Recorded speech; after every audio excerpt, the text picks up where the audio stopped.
Sa mga naka-in ko dyan na ayaw sayangin yung gun, ito na guys yung solusyon. So guys, magtatag-ulan na. Liligpit ako.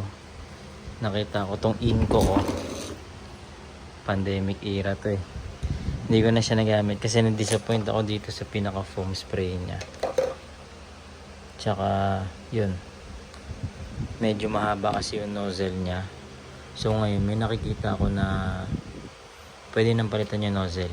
Ayan, ito yung pinaka gun niya. Medyo mahaba talaga, di ba? So yung mga nauuso ngayon, mga hanggang dito na lang siguro. Pero syempre hindi natin sasayangin to. Tapos ito yung pinaka nozzle niya. Di ba? Sobrang haba. Eh alam niyo naman yung parking natin medyo maliit. So ngayon, naghanap na lang ako ng paraan. Naghanap ako ng nozzle dito. Tapos quick release na siya.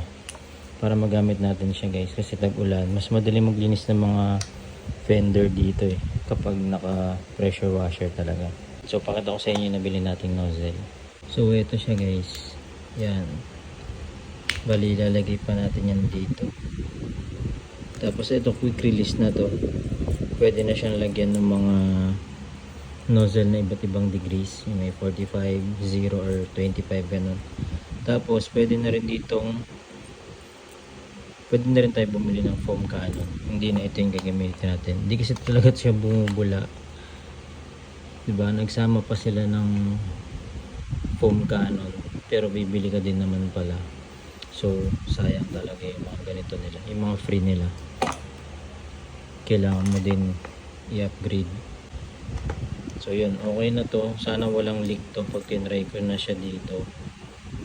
Lagyan ko na lang din siguro ng Teflon. And yun, ito medyo maikli itong ano natin. Siguro sa susunod na yan pag okay na yung foam cannon. Yan, sayang kasi itong in ko guys. In ko to, yung quality to. Naganap lang ako ng paraan para hindi masayang yung gun. Kasi kung papalitan mo yun, hose, tapos gun, meron din naman talaga, pero gagastos ka. Foam cannon na lang kulang natin. Okay na yun. Meron na rin naman ako nabili dito yung sa quick release eh, ito. Ayun guys, sobrang dami ng available ngayon sa market. Hindi katulad ng mga pandemic. Sobrang hirap maghanap. So, kaya bumagsak ako dito. Siguro kung yung sa mga ngayon, same price, kompleto ka na, may foam cannon ka na, maganda na yung gun mo. Natin kung kasya. So ayun guys, kasya siya.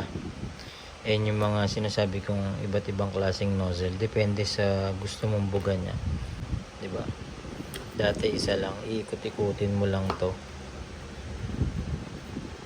Okay din naman yun. Pero yun nga, sobrang haba kasi talaga. Isipin mo kasing haba siya ng gun.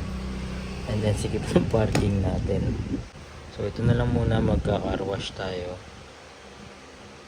And next na yung foam cannon. Sa mga naka-in ko dyan na ayaw sayangin yung gun, ito na guys yung solusyon. Yan, di ba? Kumpara mo naman, ito lang siya. Kumpara mo dito. Ito kasi dapat yan, no? Kaso wala talaga siyang binubuga guys na ano. Hindi siya foamy. Konting-konting bula lang. Sayang talaga, nakakaasar lang yung mga fini-free pa nila. Hindi naman magagamit.